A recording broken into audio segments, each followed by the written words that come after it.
How you doing, folks? Man, it's Friday night. I had some coffee. I'm about to fall asleep. Whew. So, hi everybody. How y'all doing? Hope you're doing good. I was gonna review a movie, and man, I'll talk about it later. I'm gonna review a book, but I read those comics. Some of the comics I got. I didn't even realize Space Usagi, Yokai Hunter. This story was awesome.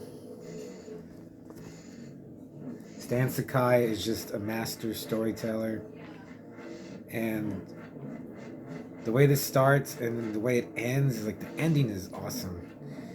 Not at all what I thought was gonna happen. Yes, go get it. And then I read the Archie. Dude, the art is great. Like, this is like perfect Archie art. And this has like 3 or 4 stories in it. And then the first story, this one, Trick and Treat, and Monster Mashup. It's written by Tom DeFalco and Stephen Butler, and I know that Stephen Butler. So I looked him up, and it's the artist from the '90s Silver Sable comic.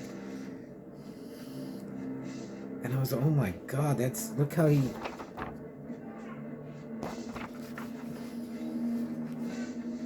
the way he drew Silver Sable, I thought was amazing. And now he's doing Archie. I was just totally blown away. And Tom DeFalco is just a legend. He's a great writer too. But I know why why Stephen Butler is drawing Archie now. But on to my main review. I finished The Slob by Aron Beauregard. So my friend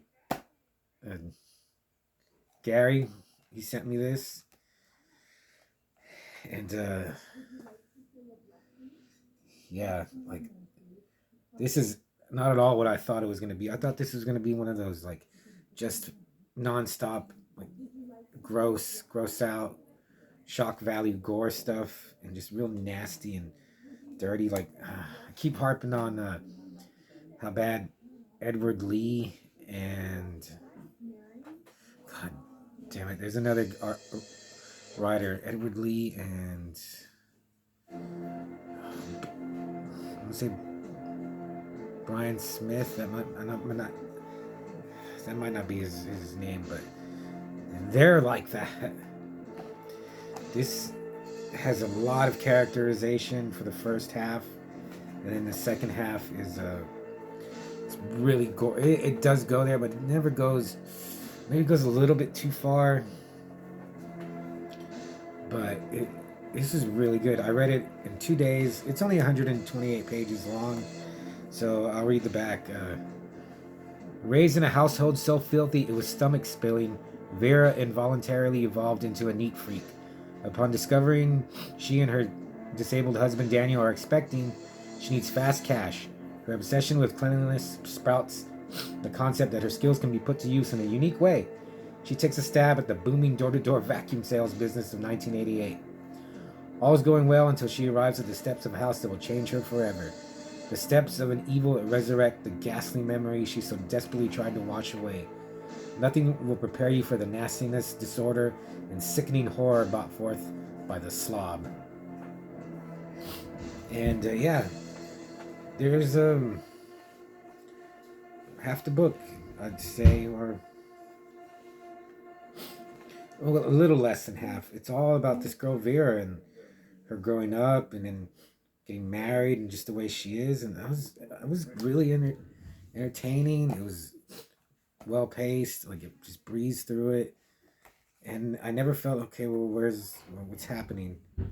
I was invested in her character, and then when she gets to the Slob, man, and It's a very isolated setting. It's just at the Slob's house in like the country, out in the country, and it's just her. She's selling vacuums, and he gets her and he makes her his slave, and brutally tortures her. It is really disgusting and gross. And when I see Slob, I already have like a vision in my head, and Aron Beauregard's vision of a Slob was different, and I mean, it's pretty much what you think of, but just wasn't so like just cut and dry. I don't know. Even though there really is no characterization for the Slob other than his disgusting behavior and actions. And the only thing that I can really say, not that I didn't even like it, but I was a little, okay, well, I liked it, so I'll accept it, is just some of the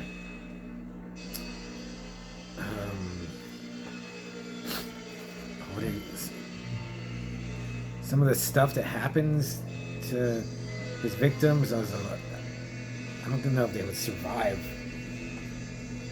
the physical trauma that they take. Like, they go through some bad stuff, and but they survive. But I was with the story by then, so that's not, the deal breaker.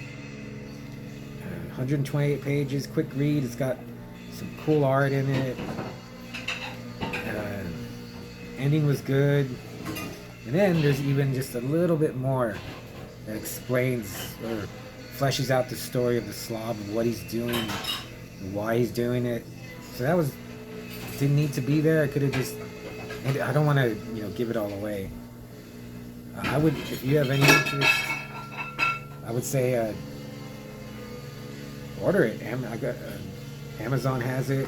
I would like to read some more of his books. He's got a bunch more. Like, dude, better than Kuntz, better than some Clive Barker I read, better than a lot of writers I can't even remember their names of, that I have books that I've slogged through that are not horror, that aren't even interesting. So I'm glad I read it. I'd give it a, I want to rate it higher, but I'll give it a 3.5. I don't want to give it a 4. I think I was just enamored that it was a story that knew what was going on. I knew who the characters were. I didn't know, like, I knew what was happening. I was never lost. And I've read a lot of books that were like, I have no idea what's going on. And so this is a nice Halloween surprise. This is much better than movies I've watched. Not as good as the comics, but yeah, this is finally I found something worthy to review for Halloween.